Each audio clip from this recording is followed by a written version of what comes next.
Before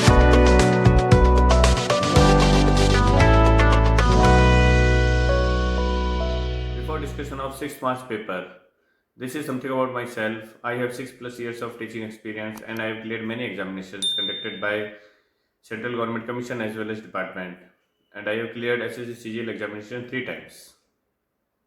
देख लेते हैं 3 मार्च को जो SSC CGL 2022 टायर 2 का जो पेपर हुआ था। ठीक है, जब क्वेश्चन नंबर 1 है, for what value of m will the system of equations 18x, ये एक सिस्टम ऑफ इक्वेशन दे रखी है, मीन्स पेयर ऑफ इक्वेशंस है, उसके क्या है, कोई सॉल्यूशन नहीं है। m की किस वैल्यू के लिए सिस्टम ऑफ इक्वेशन का कोई सॉल्यूशन नहीं है। अगर 2 लाइंस हमें गिवन होती है तो 2 लाइंस का सॉल्यूशन कब नहीं होता, जब वो दोनों लाइन क्या हो जाए, एक दूसरे के पैरेलल हो जाए। ठीक है, अगर ये line a1x plus b1y plus c1 equal to 0 है और ये line a2x plus b2y plus c2 equal to 0 है, तो अगर ये दोनों लाइंस पैरेलल है तो इनका कोई सॉल्यूशन नहीं होगा। इसके लिए कंडीशन क्या होगी, कंडीशन होगी a1/a2 इक्वल हो जाए किसके, b1/b2 के, और ये नॉट इक्वल हो जाए c1/c2 के।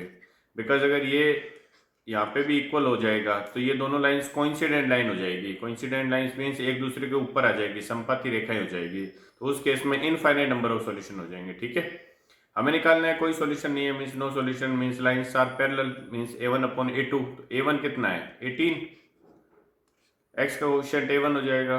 ठीक है, सेकंड में a2 कितना है 7 equal to b1 -72 b2 -m, minus से माइनस कैंसिल हो गया, 18 से ये कैंसिल हो गया, कितने टाइम्स 4 टाइम्स, तो m इक्वल टू कितना हो गया 7 × 4 28 आंसर हो जाएगा इसका। ठीक है, नेक्स्ट देखते हैं। सेकंड क्वेश्चन है सिंप्लीफाई द फॉलोइंग, हमें इसको क्या करना है, सिंप्लीफाई करना है। 2 to 5 का स्क्वायर रूट कितना हो जाएगा 15, 154 प्लस 15 कितना हो जाएगा 169, 169 का स्क्वायर रूट हो जाएगा 13, 13 प्लस 108 कितना हो जाएगा 1 to 1, ये 1 to 1 बनेगा ना पूरा, 1 to 1 का स्क्वायर रूट कितना हो जाएगा 11, 25 प्लस 11 हो जाएगा 36, तो स्क्वायर रूट ऑफ 36 ये बन जाएगा 6।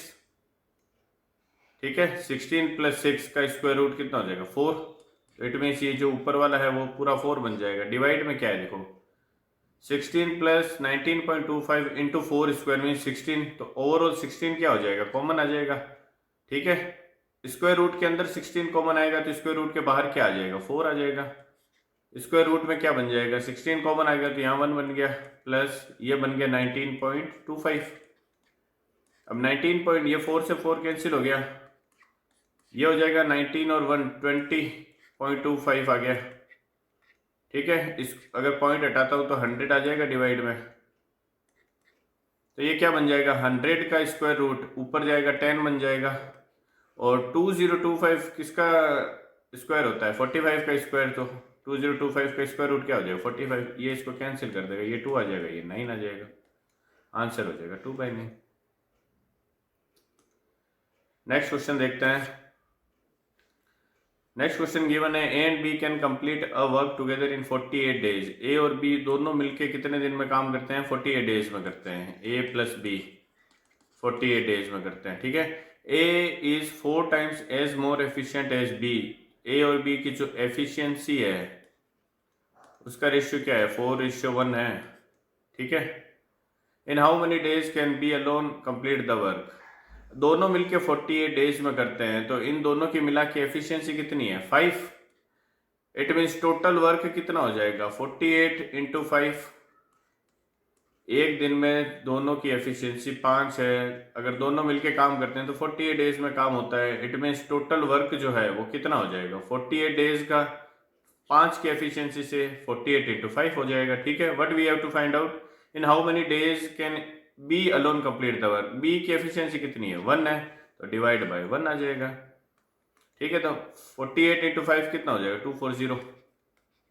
ठीक है, 48 × 10 480 होता है, तो 480 का हाफ कितना हो जाएगा 240। सेकेंड आंसर हो जाएगा इसका। नेक्स्ट देखते हैं। नेक्स्ट आपको हाइट एंड डिस्टेंस का क्वेश्चन है। From the top of an upright pole 24√3 feet high, एक पोल दे रखा है आपको। The angle of elevation of the top of an upright tower was 60 degree. एक पोल गिवन है और एक टावर गिवन है। ओके, बना लेते हैं पोल और टावर। ये पोल हो गया और ये टावर हो गया।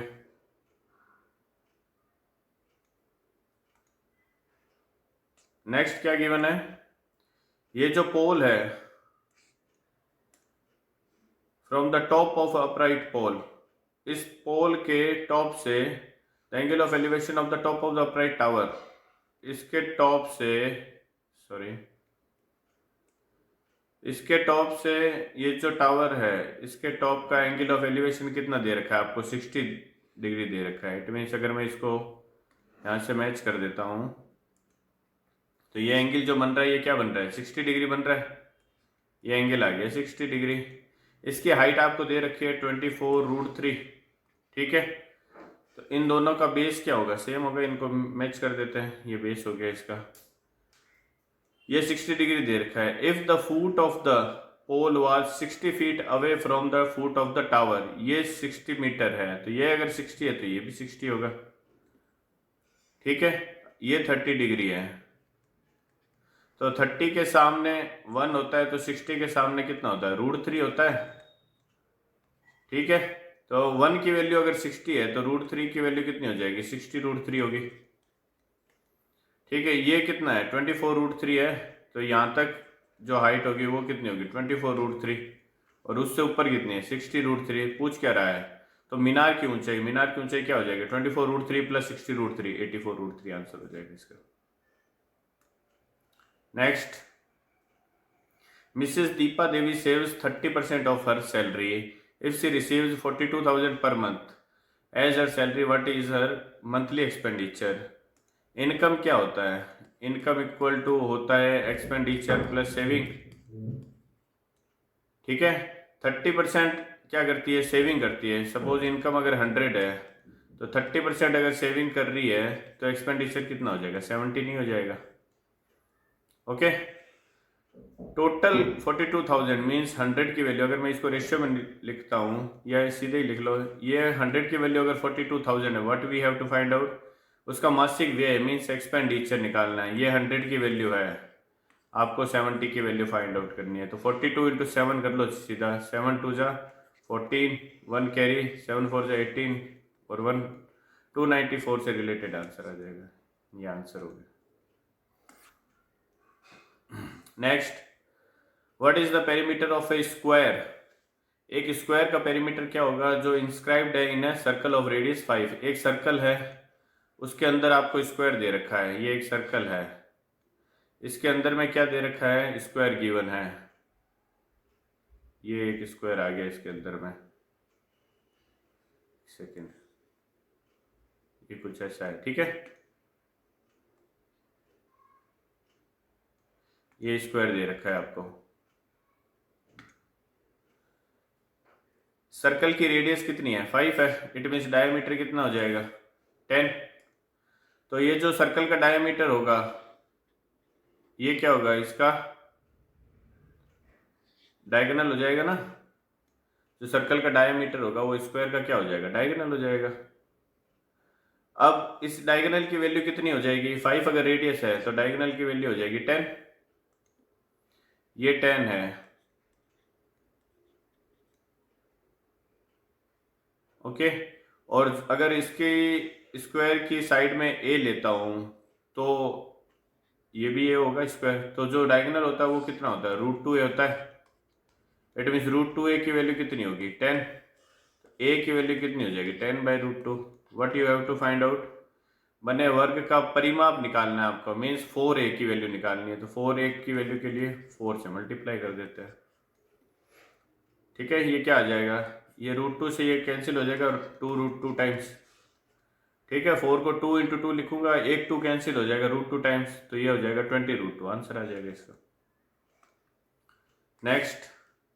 नेक्स्ट आपको गिवन है Reshma covers 45 kilometre at a speed of 15 kilometre per hour by bicycle, 80 kilometre at a speed of 40 kilometre per hour by car, and another 6 kilometre at a speed of 2 kilometre per hour on foot. Find her average speed for the whole journey. Whole journey के लिए average speed निकालनी है आपको। तो average speed क्या होगी?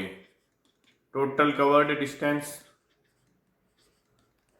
Upon total time taken, यही तो होगा। ठीक है, टोटल डिस्टेंस कितनी कवर कर रहा है? 45 किलोमीटर, 80 किलोमीटर और 6 किलोमीटर। तो 45 एंड 6 51 हो गया, 51 एंड 81 31 हो गया total distance covered. Upon total time कितना लग रहा है? जो पहले 45 है वो 15 की रेट स्पीड से कर रहा है, तो 3 आवर्स वो हो गए। जो 80 किलोमीटर है वो 40 किलोमीटर पर आवर की स्पीड से, मीन्स टाइम हो गया 2 आवर।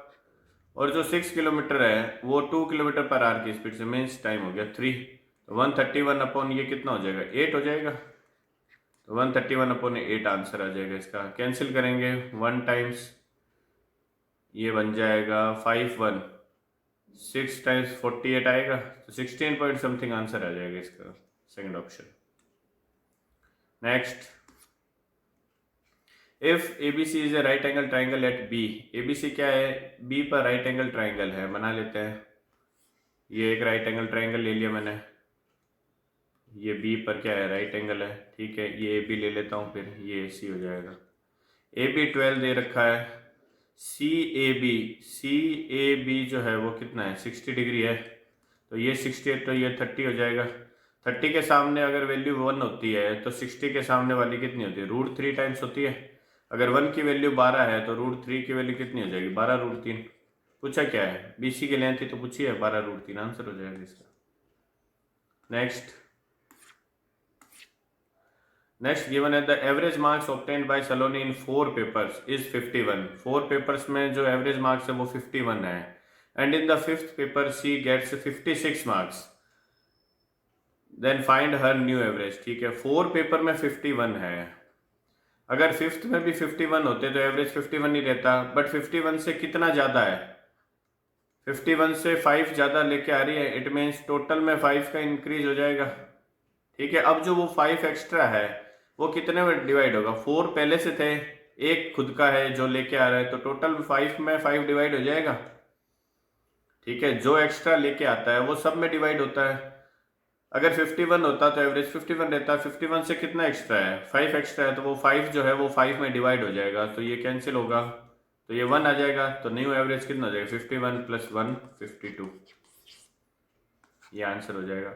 जब भी कोई एक्स्ट्रा लेके जाता है या एक्स्ट्रा लेके आता है तो वो सब में क्या होता है? इक्वली डिवाइड होता है। ठीक है, इफेक्टिव एवरेज निकालने के लिए। नेक्स्ट देखते हैं। नेक्स्ट है if the curved surface area of a cylinder. Cylinder का कर्व्ड सरफेस एरिया क्या होता है? 2πRh होता है। ये कितना दे रखा है? 126 पाई। ऊंचाई कितनी दे रखी है? 14, मीन्स h की जगह क्या है? 14 है। तो बेलन का आयतन निकालना है। यहाँ से रेडियस आ जाएगी, पाई से पाई कैंसिल हो जाएगा, 14 से ये कैंसिल हो जाएगा 9 टाइम्स, इट मीन्स रेडियस क्या आ गई? 9/2 आ गई। ठीक है, बेलन का आयतन निकालना है, तो वॉल्यूम क्या होता है? πr²h, pi into r² into h कितना है? 14 है, तो ये इससे कैंसिल हो जाएगा 7 टाइम्स। तो 9 × 9 81, 81 × 7 करेंगे अगर, तो 8 × 7 = 56 होता है।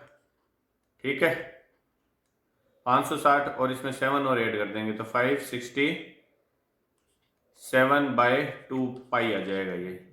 तो 556 का आधा 280 और 7 का आधा 3.5, 280 यानी 283, 1/2 पाई आंसर हो जाएगा इसका। नेक्स्ट देखता हूँ। नेक्स्ट आपको गिवन है for a sample data mean 60 दे रखा है और मीडियन 48 दे रखा है। फॉर दिस डिस्ट्रीब्यूशन मोड आपको बहुलक निकालना है। तो मोड क्या होता है? डायरेक्ट फॉर्मूला है इन तीनों के रिलेशन का। मोड इक्वल टू होता है 3 टाइम्स मीडियन -2 टाइम्स मीन। सीधी वैल्यू पुट करनी है। 3 टाइम्स मीडियन 3 × 48 -2 × मीन कितना है? 60 दे रखा है, तो 3 × 48 कितना हो जाएगा? 150 में से 6 कम कर देते हैं 144 माइनस ये 120 आ गया, तो ये आंसर हो गया 24। ठीक है, नेक्स्ट नेक्स्ट आपको दे रखा है the mode of the following data, independent data given है तो मोड इंडिपेंडेंट डेटा का निकालना तो सबसे इजी है।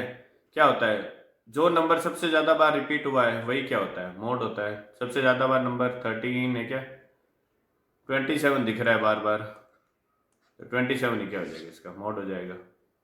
ठीक है, जो सबसे ज़्यादा रिपीटिटिव है वही क्या होता है, मोड होता है। नेक्स्ट देखते हैं। नेक्स्ट क्वेश्चन गिवन है the centroid of N equilateral triangle P Q R is L.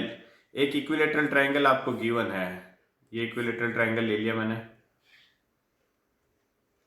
ठीक है, पी क्यू आर, तो ये पी ले लिया, ये क्यू ले लिया, ये आर ले लिया। इसका क्या कह रहा है, सेंट्रोइड एल है, सेंट्रोइड एल है, यदि पी क्यू 6 सेंटीमीटर है तो ये 6 है, तो पी एल की लेंथ निकालनी है। पी एल निकालना है तो ये क्या होगी, इसकी मीडियन हो जाएगी। सपोज पी एम मीडियन है तो एल यहाँ कहीं होगा जहाँ सेंट्रोइड होगा। ठीक है, सेंट्रोइड जो है वो मीडियन को 2:1 में क्या करता है, डिवाइड करता है ऑलवेज। इक्विलेटरल ट्राइंगल है, सभी साइड्स की लेंथ कितनी है, 6 है। ठीक है, इक्विलेटरल ट्राइंगल की हाइट जो होती है वही क्या होती है, मीडियन होती है, लेंथ ऑफ मीडियन। तो अगर मैं पी एम निकालूं तो पी एम कितना हो जाएगा, हाइट कितनी होती है इक्विलेटरल ट्राइंगल के केस में, √3/2 इंटू साइड, साइड क्या है 6, इट मीन्स ये हो गई 3√3।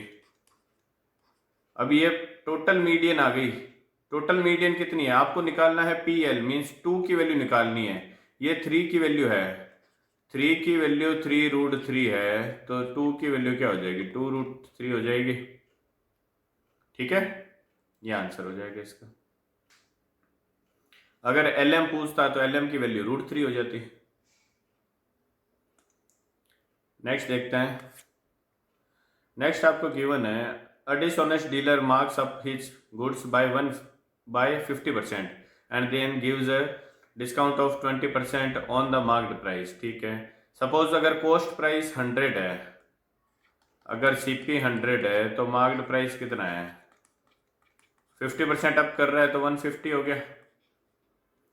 ठीक है, अब इस 150 पे वो क्या कर रहा है, डिस्काउंट दे रहा है 20% का, तो सेलिंग प्राइस क्या हो जाएगा, 150 मार्क्ड प्राइस है, इस पर 20% डिस्काउंट दे रहा है, मीन्स 80/100 लिख दूँ या 4/5 लिख देता हूँ मैं।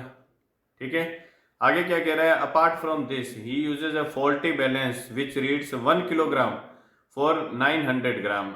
अगर वो एक क्या कर रहा है, फॉल्टी जो तराजू होता है उसको यूज कर रहा है, वो तराजू क्या कर रहा है, वो 1 किलोग्राम रीड कर रहा है, जबकि एक्चुअल में वो देता कितना है, 900 देता है। He uses a faulty balance which reads 1 kilogram, जो 1 किलोग्राम रीड कर रहा है किसकी जगह पे, 900 की जगह पे।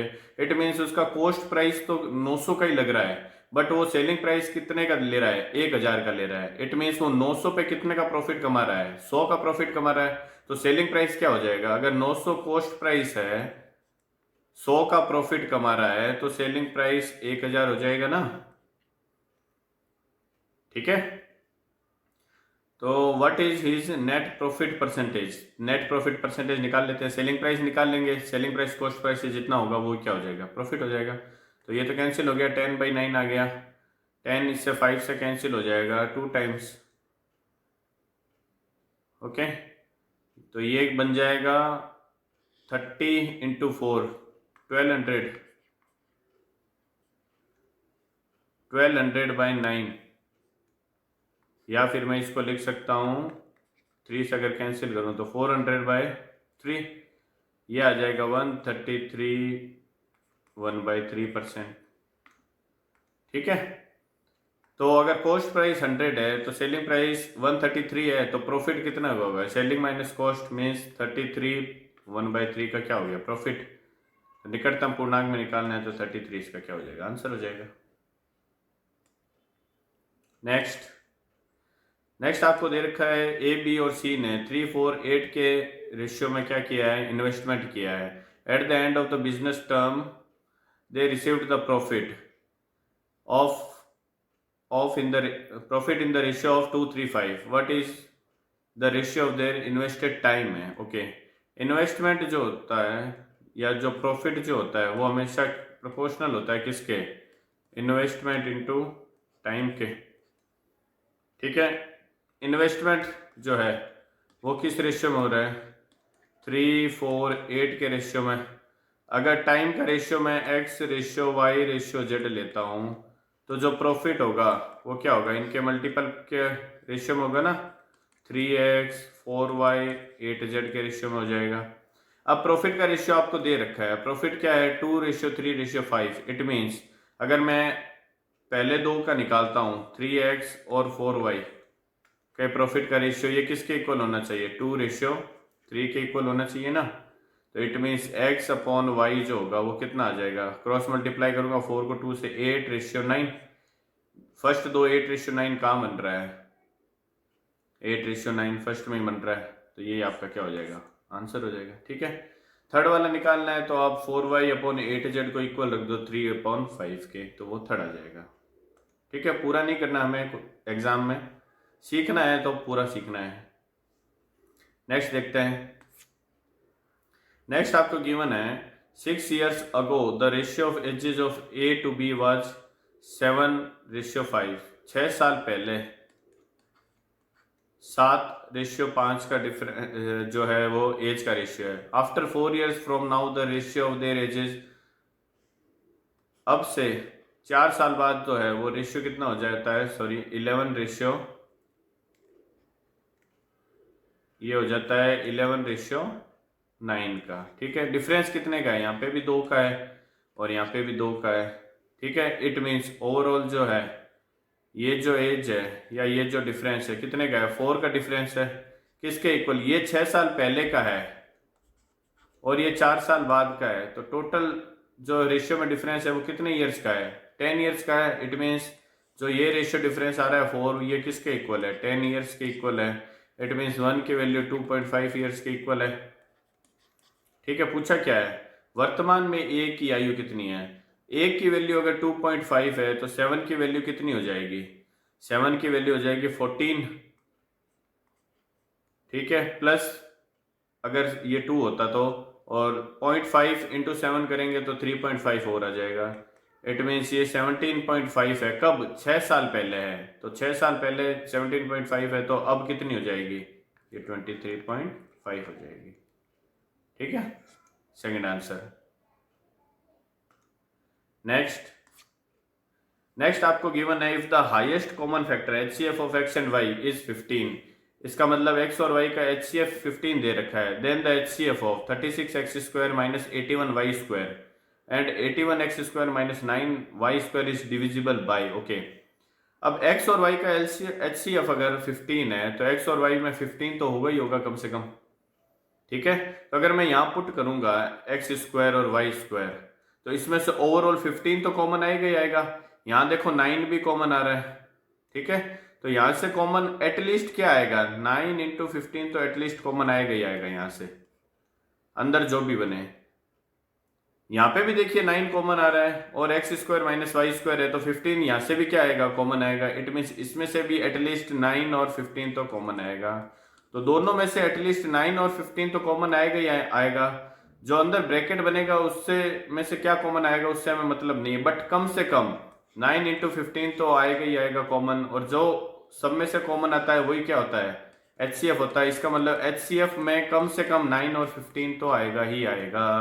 क्या कह रहा है ये, if the highest common factor of x and y then the HCF of, ये कह रहा है इन दोनों का HCF जो है वो किससे डिविजिबल होगा, तो उसके HCF में एटलीस्ट ये तो आएगा ही आएगा 9 और 15।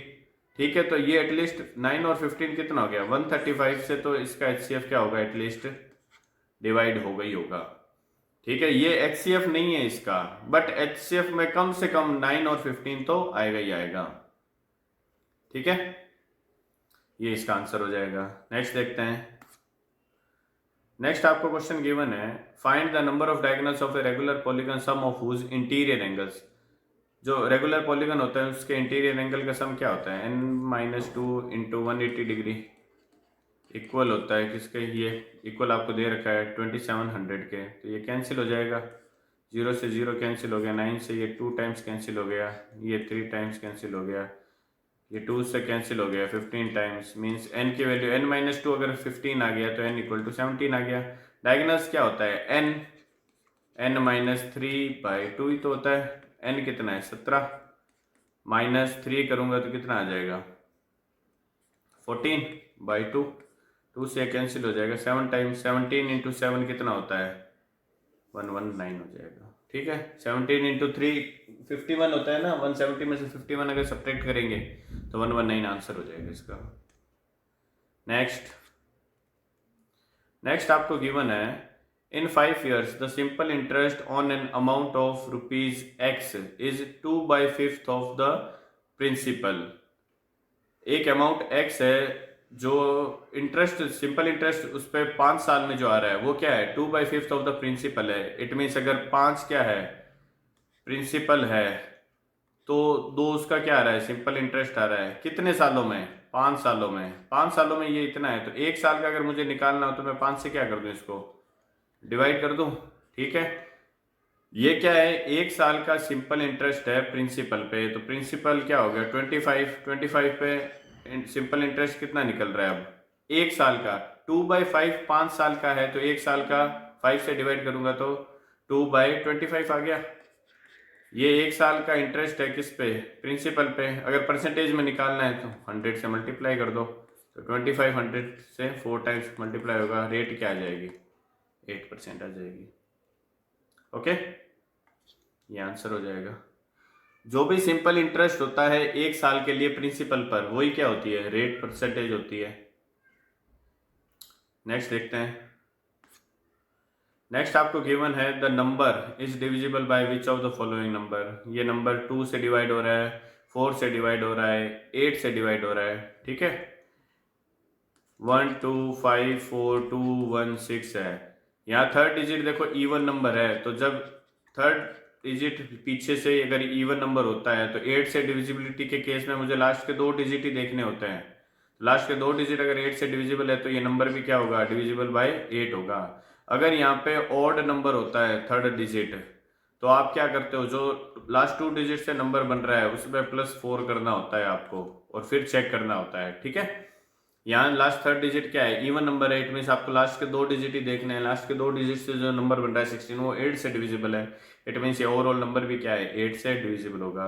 16 से डिविजिबल है क्या 16 से डिविजिबिलिटी की केस में क्या होगा अगर लास्ट से 4th डिजिट अगर इवन नंबर है, ठीक है, तो आप लास्ट 3 डिजिट से बना नंबर देख लो 216 16 से डिविजिबल होता है क्या 16 1 16 56 16 से डिविजिबल नहीं होता, इट मीन्स ये नंबर 16 से डिविजिबल नहीं है। ठीक है, अगर ये last 4th digit odd number होता तो 3 डिजिट से जो भी नंबर बन रहा है उसमें हम क्या ऐड करते फिर 8 ऐड कर देते 16 से डिविजिबिलिटी चेक करने के लिए। ठीक है, तो ये नंबर क्या है 8 से डिविजिबल होगा। 5 से वैसे डिविजिबल नहीं होगा, यूनिट डिजिट क्या होना चाहिए 5 के केस में 0 या फिर 5 होना चाहिए। तो ये इसका आंसर हो जाएगा क्या 8 से डिविजिबल। नेक्स्ट आपको दे रखा है 10% और 10% की 2 क्रमिक छूटें एकल छूट के। जब भी 2 आपको डिस्काउंट दे रखा है तो वो क्या होता है a + b - ab/100 होता है ना। तो a और b दोनों ही 10-10 दे रखे हैं, a + b - ab 10 × 10 divide by 100 तो ये 1 आ गया। 10 10 20 - 1 क्या आ गया 19% की एकल छूट के बराबर आ गया, वो सिंगल डिस्काउंट 19% हो जाएगा। नेक्स्ट देखते हैं। नेक्स्ट आपको गिवन है if 80 litres of milk solution has 60% milk in it. 80 litre solution है उसमें जो दूध है वो कितना परसेंट है 60% है। ठीक है, then how much milk should be added to make it 80% solution. Okay, आप सपोज x लीटर क्या ले रहे हो मिल्क ले रहे हो तो जो मिल्क है उसमें तो मिल्क कितना होगा 100% ही होगा ना। जो 80 लीटर सॉल्यूशन है उसमें मिल्क भी है पानी भी है, बट आप इसमें मिक्स क्या कर रहे हो 100% दूध ही मिक्स कर रहे हो ना। तो वो कह रहा है कितना दूध मिला है, तो मैंने मान लिया कि x लीटर दूध है जिसमें दूध का परसेंटेज तो 100% ही होगा और ये दोनों मिक्सचर मिलके क्या बना रहे हैं 80% ऑफ मिल्क सॉल्यूशन बना रहे हैं, तो एलिगेशन लग जाएगा इसमें। ठीक है, 100 - 80 20 आ जाएगा, ये 20%, 80 - 60 ये भी 20% आ जाएगा। इट मीन्स ये 1:1 बन जाएगा। ठीक है, 1 की वैल्यू 80 लीटर है तो इस 1 की वैल्यू भी कितनी होगी 80 लीटर होगी। इट मीन्स आपको जो दूध है प्योर वो 80 लीटर दूध ही मिलाना पड़ेगा आपको, तब जो सॉल्यूशन होगा ओवरऑल उसमें दूध का परसेंटेज क्या बन जाएगा, 80% बन जाएगा। ठीक है, नेक्स्ट देखते हैं। नेक्स्ट आपको गिवन है, दिए गए व्यंजक का मान ज्ञात कीजिए। सबसे पहले क्या करते हैं, ब्रैकेट सॉल्व करते हैं। तो यहाँ पे ब्रैकेट अगर मैं सॉल्व करता हूँ तो ये तो माइनस माइनस +2 हो जाएगा, ये +1 है तो +3 हो जाएगा। 7 इंटू 3 करेंगे तो 21 हो गया ये। ठीक है, ये कितना बन गया, 21। अब इस ब्रैकेट को सॉल्व करते हैं। पहले सबसे पहले बोर्ड मास के अकॉर्डिंग ब्रैकेट सॉल्व किए जाते हैं। ठीक है, ये कितना आ रहा है, 9 और 3 12 और -2, माइनस का हो गया 14, -14 एंड ये आ जाएगा माइनस का 6, -14 और -6 कितना हो गया, 86 हो गया प्लस का। ओके, ये हो गया प्लस का 86, तो 3 - 86 और ये डिवाइड में कितना आ रहा है, 21 आ रहा है। ये 86 बन रहा है, एक सेकेंड, ये बन रहा है -3 -12 -14 सॉरी 84 बन रहा है ना, 84 बन रहा है। ठीक है, तो 21 84 से कैंसिल होगा, 4 टाइम्स 3 - 4 आंसर क्या आ जाएगा, माइनस बना जाएगा, थर्ड आंसर हो जाएगा। नेक्स्ट देखते हैं। नेक्स्ट आपको गिवन है, if 4x² + y² equal to 40 दे रखा है और xy इक्वल टू क्या दे रखा है, 6 दे रखा है। तो हिट एंड ट्रायल लगा लो सबसे पहले तो, then find the value of 2x + y की वैल्यू निकालनी है। हिट एंड ट्रायल 6 है तो एक 3 और एक 2 लेके देखो, x को 3 ले लो, y को 2, दिख रहा है मुझे यहाँ पे क्लियर। 3 का स्क्वायर 9, 4 जा 36 + 4 40 बन रहा है, सेटिस्फाई कर रहा है। दो वेरिएबल है, दो इक्वेशन है, तो एग्जैक्ट वैल्यू आएगी तभी क्या होगा, वो सेटिस्फाई होगा। इट मीन्स x की वैल्यू 3 होगी, y की वैल्यू क्या होगी, 2 होगी, तो इसकी वैल्यू कितनी होगी, 3 2 जा 6 + 2 8 आंसर हो जाएगा इसका। ठीक है, अगर यहाँ से एग्जैक्ट वैल्यू नहीं निकलती तो फिर आप क्या करोगे, आप 2x + y को क्या ले लो, t ले लो, दोनों साइड स्क्वायर करोगे तो ये 4x² + y² + 2 2 जा 4xy इक्वल टू t² बन जाएगा ना। इसकी वैल्यू आपको दे रखी है कितनी, 40, प्लस xy की दे रखी है तो 4xy कितना हो जाएगा, 24 इक्वल टू t² आ गया। तो t इक्वल टू कितना आ गया, ये 64 बन रहा है, तो t इक्वल टू क्या आ गया, +- 8 आ जाएगा। ओके, नेक्स्ट देखते हैं। इस क्वेश्चन में हमें दे रखा है, the difference between the length of 2 parallel sides of A trapezium is 12 centimetre. एक ट्रेपेजियम है, ये सपोज उसकी दो पैरेलल साइड्स है। ठीक है, ये ट्रेपेजियम बना लिया मैंने, समलम चतुर्भुज। ये दो पैरेलल साइड है, सपोज ये x है ये y है। इन दोनों साइड्स की लेंथ का जो डिफरेंस है वो कितना दे रखा है, 12 दे रखा है। The perpendicular distance between these two parallel sides is 60 centimetre. ये इन दोनों साइड्स जो पैरेलल साइड है x y, ये जो इनके बीच में परपेंडिकुलर डिस्टेंस दे रखा है वो 60 दे रखा है। ठीक है, if the area of trapezium equal to 1380 then find the length of each of the parallel side. आपको x और y की वैल्यू निकालनी है। ठीक है, एरिया दे रखा है, एरिया क्या होता है, 1/2 into sum of parallel sides into distance between them कितनी है, 60, और ये इक्वल टू दे रखा है 1380 के। तो ये कैंसिल हो जाएगा 30 टाइम्स, ये 30 से कैंसिल हो जाएगा, ये आ जाएगा 4 और 6 time. It means x + y 46 है, x - y कितना है, 12 है। तो x + y अगर 46 है तो इन दोनों को अगर मैं ऐड करता हूँ तो y से y कैंसिल हो जाएगा, 2x इक्वल टू कितना आ जाएगा, 58 आ जाएगा। तो x इक्वल टू क्या आ जाएगा, 29। x अगर 29 आ गया तो x - y अगर मैं रखता हूँ, ठीक है, तो y क्या आ जाएगा, y आ जाएगा 29 - 12, तो y की वैल्यू आ जाएगी 17। ये आंसर हो जाएगा। ठीक है, आपको सिर्फ एग्जाम में आंसर लगाना होता है। तो अगर x की वैल्यू 29 आ गई तो 29 और कहीं नहीं है, तो आप सीधा लगा सकते हो, y निकालने की ज़रूरत ही नहीं है। ओके, नेक्स्ट देखते हैं। नेक्स्ट आपको गिवन है, the probability of solving a problem by 3 students A B C are 3/7 5/9 and 1/5 respectively. The probability that problem will be solved is, ये क्या है, आपको निकालना है कि प्रॉब्लम सॉल्व होनी चाहिए, उसकी प्रोबेबिलिटी कितनी है। तो प्रॉब्लम कितने तरीके से सॉल्व हो सकती है, ठीक है, चाहे तीनों में से कोई एक छात्र कर दे या दो कर दे या तीनों कर दे, ठीक है। तो यहाँ कंडीशंस बनेगी, कैसी कंडीशन बनेगी, सपोज पहले 3 स्टूडेंट्स हैं, तीनों में से कोई एक अगर सॉल्व कर रहा है, सपोज ए ने प्रॉब्लम सॉल्व कर दी, बी ने नहीं की, सी ने नहीं की, ए ने नहीं की, बी ने कर दी, सी ने नहीं की, ए ने नहीं की, बी ने नहीं की और सी ने कर दी प्रॉब्लम सॉल्व, ठीक है। ये तो तब है जब तीनों में से किसी एक ने प्रॉब्लम सॉल्व की, सपोज 2 ने सॉल्व कर दी, ए ने कर दी, बी ने कर दी, सी ने नहीं की, या फिर ए ने कर दी, बी ने नहीं की, सी ने कर दी, या फिर ए ने नहीं की, बी ने कर दी और सी ने कर दी। ओके, ये हो गया जब केसेस जब कोई 2 छात्र क्या कर रहा है, प्रॉब्लम सॉल्व कर रहा है। और लास्ट क्या हो सकती है, जब तीनों ही क्या कर दे, प्रॉब्लम सॉल्व कर दे। हमें तो क्या करना है, प्रॉब्लम को सॉल्व करना है, चाहे एक करे या 2 करे या तीनों करे, ठीक है। तो जब भी या का कंडीशन आता है तो उस केस में क्या होता है, हमेशा जब भी या बोलते हैं या और आता है हिंदी में, ठीक है, या और आता है तो उस केस में मल्टीप्लाई का साइन यूज लेते हैं। अगर एंड आता है तो उस केस में पॉजिटिव साइन यूज होता है, ठीक है। तो फर्स्ट कंडीशन क्या है, पहला सॉल्व कर रहा है तो बाकी दोनों सॉल्व नहीं कर रहे हैं, तो पहला सॉल्व करने की प्रोबेबिलिटी कितनी है, 3/7, ठीक है। दूसरे तीसरे को सॉल्व नहीं करनी है, ये मस्ट कंडीशन है, तो मल्टीप्लाई आएगा यहाँ पे। मैं पहले केस की बात कर रहा हूँ, सिर्फ इस केस की, ठीक है।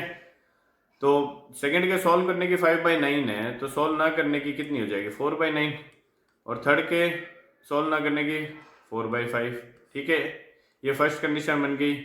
या क्या हो जाए, सेकंड कंडीशन क्या है, पहला सॉल्व ना करे, पहले के सॉल्व ना करने की 4/7, दूसरा सॉल्व कर दे, दूसरे सॉल्व करने की 5/9, ओके।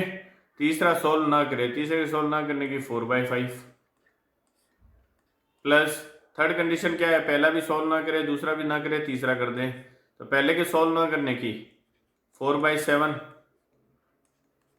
दूसरे के सॉल्व ना करने की 4/9 और तीसरे के सॉल्व करने की 1/5, ठीक है। ये तीनों प्रोबेबिलिटी बनी है जब तीनों में से कोई एक सॉल्व कर रहा है। नेक्स्ट क्या है, पहला दूसरा सॉल्व कर दे, तीसरा ना करें, तो पहले दूसरे के सॉल्व करने की 3/7 इंटू 5/9, तीसरा ना करे तो 4/5, प्लस ये क्या है, नेक्स्ट कंडीशन फिफ्थ कंडीशन क्या है, पहला कर दे 3/7, दूसरा ना करे, ठीक है, दूसरे को नहीं करनी तो 4/9 और तीसरा कर दे 1/5। नेक्स्ट कंडीशन, पहला ना करे 4/7, दूसरा कर दे 5/9 और तीसरा भी कर दे 1/5, या फिर तीनों ही सॉल्व कर दे प्रॉब्लम को, तो ये क्या हो जाएगा, 3/7 इंटू 5/9 इंटू 1/5, ठीक है। तो ये क्या हो जाएगी, ओवरऑल प्रोबेबिलिटी आ जाएगी। सॉल्व करना है इसको, देखो 7, 9 और 5 क्या हो रहा है, सब में आ रहा है ना, डिनोमिनेटर में 7, 9, 5, तो 7, 9, 5 का डिनोमिनेटर कितना हो जाएगा, 9 इंटू 5 कितना हो जाएगा, 45, और 45 इंटू 7 अगर करते हैं तो वो कितना आ जाएगा, 45 इंटू अगर मैं 5 करता हूँ, 45 इंटू 7 करना है हमें, है ना।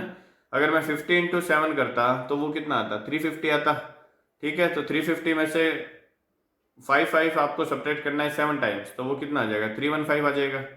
तो डिनोमिनेटर में तो 315 बन रहा है, न्यूमरेटर कितना बनेगा, देखो यहाँ न्यूमरेटर बन रहा है कितना, 4 इंटू 4 16, और 16 इंटू 3 48 यहाँ बन रहा है। यहाँ कितना बन रहा है, 5 4 जा 20 इंटू 4 80 यहाँ बन रहा है, ठीक है। मैं अलग साइन से लिख लेता हूँ, ये यहाँ 48 बन रहा है, ये 80 बन रहा है, यहाँ 16 बन रहा है न्यूमरेटर, यहाँ कितना बन रहा है, 60 बन रहा है न्यूमरेटर, यहाँ 20 बन रहा है न्यूमरेटर, यहाँ न्यूमरेटर 12 बन रहा है, और यहाँ न्यूमरेटर कितना बन रहा है, 15 बन रहा है। तो इन सबको आपको क्या करना है, ऐड करना है। तो 80 60 कितना हो गया, 80 60 140 और 20 160 हो गई ये, और 160 और ये कितना बन गया, 12 और 48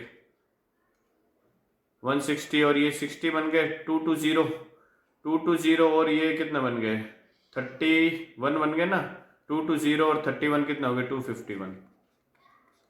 ये आंसर हो जाएगा इसका, थर्ड आंसर। ठीक है, ये अच्छा क्वेश्चन था, कैलकुलेशन थी। अगर किसी ने प्रोबेबिलिटी पढ़ रखी है तो उसको दिक्कत नहीं आएगी इसमें। नेक्स्ट देख लेते हैं। नेक्स्ट आपको गिवन है a pyramid has an equilateral triangle as its base of which each side is 8 centimetre. एक इक्विलेटरल ट्राइंगल है जिसकी ईच साइड क्या है, 8 सेंटीमीटर है। तो ये इक्विलेटरल ट्राइंगल ले लेता हूं मैं एक, ठीक है।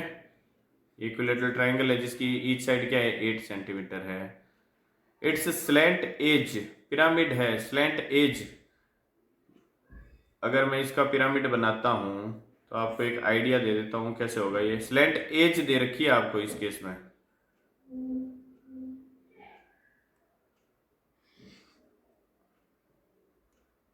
ये पिरामिड कुछ इस तरीके से बनेगा, ये यहां से, ठीक है। ये इसकी क्या हो जाएगी, एक फेस हो जाएगी, ओके।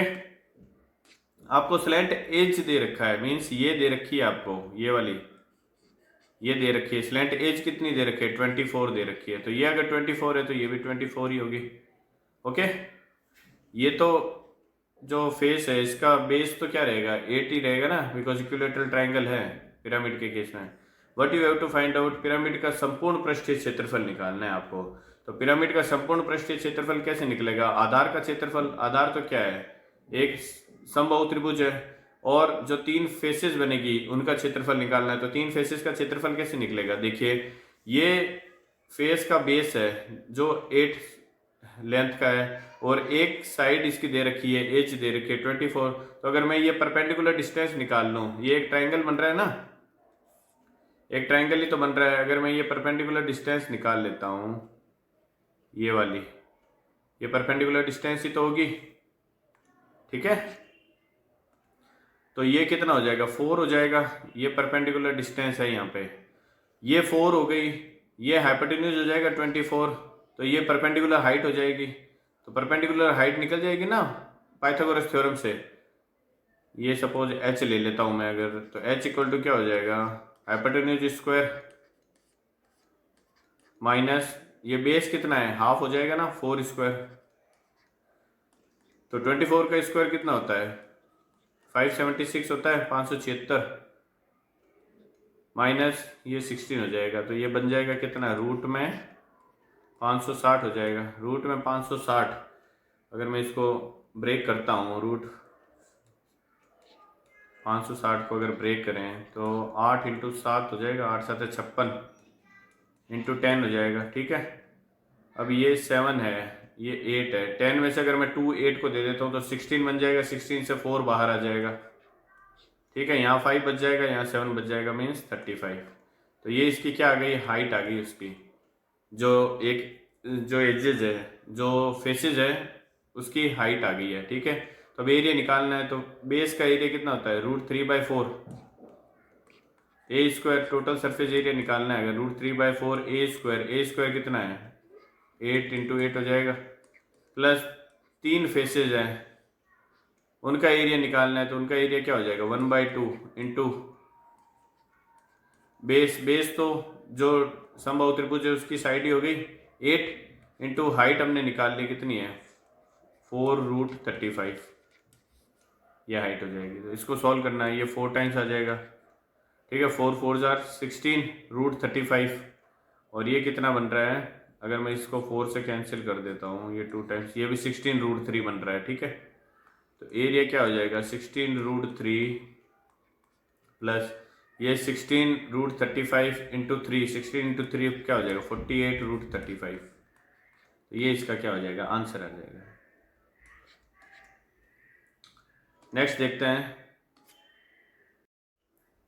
इस क्वेश्चन में हमें गिवन है the ratio of number of coins of 25 पैसा, 50 पैसा, ₹2 एंड ₹5 इज 5:4:3:1। आपके पास 4 टाइम्स के कॉइन दे रखे हैं, 25 पैसे के, 50 पैसे के, ₹2 का और ₹5 का, ठीक है। नंबर ऑफ कॉइन्स का रेशियो दे रखा है आपको, नंबर ऑफ कॉइन्स का रेशियो क्या दे रखा है, 5:4:3:1। अगर ये कॉइन्स का रेशियो है तो इन कॉइन्स से बनने वाला जो मूल्य है, प्राइस, उसका फिर क्या वैल्यू हो जाएगी। अगर 25 पैसे के 5 कॉइन्स है तो उसकी वैल्यू कितनी हो जाएगी, ₹1.25 हो जाएगी। ठीक है, 50 पैसे के 4 कॉइन्स है तो उसकी वैल्यू 2 रुपीज़ हो जाएगी। 2 रुपीज़ के 3 कॉइन्स है, वैल्यू 6 रुपीज़ हो जाएगी। 5 रुपीज़ का 1 कॉइन है अगर, तो उसकी वैल्यू 5 रुपीज़ हो जाएगी।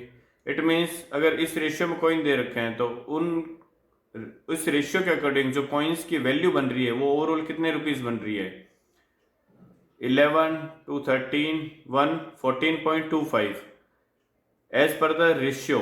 ठीक है, रेशियो के अकॉर्डिंग इसकी वैल्यू बन रही है ओवरऑल 14.25 रुपीज़। बट हमें दे रखा है कि जो टोटल कॉइन्स है उनकी टोटल वैल्यू कितनी है, 285 रुपीज़। इसका मतलब अगर टोटल वैल्यू 285 रुपीज़ है, हमारे पास जो रेशियो है उसके अकॉर्डिंग वैल्यू कितनी आ रही है, 14.25 आ रही है। ठीक है, तो अगर 2 ज़ीरो हटाता हूँ तो ये 100 आ जाएगा। ये इसका डबल ही तो दे रखा है। अगर 1 ज़ीरो में यहाँ का यहाँ यूज़ ले लेता हूँ तो ये इससे कैंसिल हो जाएगा 2 टाइम्स, तो 2 × 10 क्या हो जाएगा, 20। आई बात समझ में। इसका मतलब 1 रुपीज़ की वैल्यू जो है वो 20 के इक्वल आ रही है। ठीक है, तो 25 पैसे की टोटल वैल्यू कितनी है, 1.25 रुपीज़ है। तो 1.25 रुपीज़ है, इसका मतलब 1 रुपीज़ की वैल्यू 20 है, तो 1.25 रुपीज़ की वैल्यू कितनी हो जाएगी, 25 रुपीज़ हो जाएगी ना। 1.25 की वैल्यू 25 रुपीज़।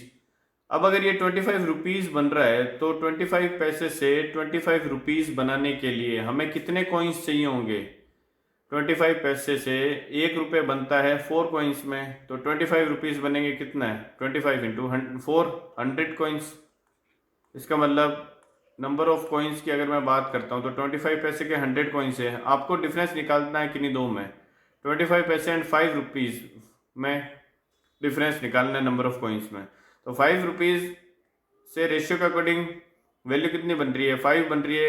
1 रुपीज़ की वैल्यू 20 है तो 5 रुपीज़ की वैल्यू कितनी हो जाएगी, 100 हो जाएगी। ठीक है, ये 100 रुपीज़ है, सॉरी 100 रुपीज़ है यहाँ पे।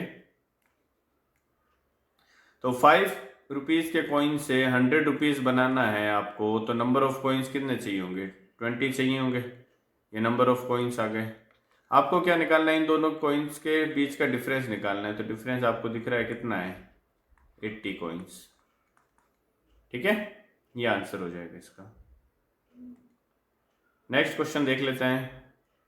नेक्स्ट क्वेश्चन दे रखा है फाइंड द अमाउंट। अमाउंट निकालना है आपको, मीन्स मिश्रित निकालना है, integral value only. Okay, if a sum of ₹6580, ये आपको दे रखा है क्या, principal is being borrowed at 10% interest per annum for 2 years if interest is compounded half yearly. अर्धवार्षिक दे रखा है आपको। ठीक है, हाफ ईयरली दे रखा है तो रेट क्या हो जाएगी, फिर रेट हाफ हो जाती है कितनी, 5%। और टाइम क्या हो जाएगा, टाइम डबल हो जाता है। टाइम आपको 2 ईयर्स दे रखा है, मीन्स 4 ईयर्स हो जाएगा। ठीक है, तो जब भी ऐसी स्टैंडर्ड रेट दे रखी है तो आपको डायरेक्ट याद होना चाहिए कंपाउंड इंटरेस्ट कितना बनता है। ठीक है, स्टैंडर्ड रेट क्या हो गए, 4%, 5%, 6%, 8%, 10%, 12%, 15%। एटलीस्ट इतने रेट पे आपको 2 साल और 3 साल तक का एटलीस्ट याद होना चाहिए। 5% और 10% के केस में 4 साल तक का आपको कंपाउंड इंटरेस्ट याद होना चाहिए।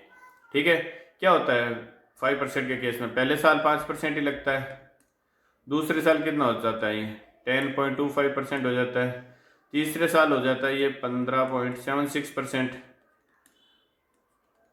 ठीक है, फोर्थ ईयर कितना हो जाता है, ये 21.55% हो जाता है। तो 4 साल बाद आपको कंपाउंड इंटरेस्ट निकालना है, तो 4 साल का कंपाउंड इंटरेस्ट कितना बनता है 5% रेट पे, 21.55 बनता है। ठीक है, प्रिंसिपल 6500 दे रखा है तो इसका 21.55 निकालना है आपको। तो 21.55 निकालने के लिए 20% निकाल लो पहले। 10% की वैल्यू 650 है तो 20% की वैल्यू कितनी हो जाएगी, 1300, 1300 हो जाएगी। 1% की वैल्यू कितनी हो जाएगी, 65। ठीक है, 0.55 आप 0.5 की निकालना ना, आधा परसेंट, इसका आधा परसेंट कितना हो जाएगा, 66 का आधा 33 होता है, तो ये 32.5 आ जाएगा। ठीक है, तो ये आपका इंटरेस्ट बन जाएगा 0.5, ये हो जाएगा 7, ये हो जाएगा कितना 9, 1397, मीन्स आपको अराउंड हो जाएगा 1398 रुपीज़ का क्या बन जाएगा, कंपाउंड इंटरेस्ट बन जाएगा। इसको आप प्रिंसिपल में ऐड कर दो तो 6500 और ये करीब 1400, तो 7900 क्या हो जाएगा, इसका आंसर हो जाएगा। ठीक है, ये इसका आंसर हो जाएगा। ये स्टैंडर्ड रेट से आपको याद होना चाहिए, अगर याद नहीं है तो फिर आप निकाल भी सकते हो, ठीक है। चलिए नेक्स्ट देख लेते हैं। लास्ट क्वेश्चन है, find the exact value of cos 120। cos 120 की वैल्यू क्या होगी? cos 120 को मैं cos 90 प्लस 30 लिख सकता हूँ। cos 90 के कारण क्या हो जाएगा, चेंज हो जाएगा किस में, साइन में। ओके, साइन 30 आएगा। अब 90 प्लस थीटा है, ये 90 प्लस थीटा सेकंड क्वाड्रेंट में होता है। सेकंड क्वाड्रेंट में पॉजिटिव क्या होता है, सिर्फ साइन और कोसेक ही होता है। यहाँ कॉस है तो कॉस का जो भी बनेगा साइन वो किसका आएगा, माइनस साइन का आएगा। तो माइनस साइन 30, माइनस साइन 30 क्या होता है, साइन 30 की वैल्यू 1/2 होती है, तो ये आ जाएगा माइनस का 0.5। ठीक है, तो ये सभी 30 क्वेश्चन जो थे 6 मार्च के वो हमने डिस्कस कर लिए हैं। ठीक है, मिलते हैं अगले सेशन में। Till then bye bye and take care.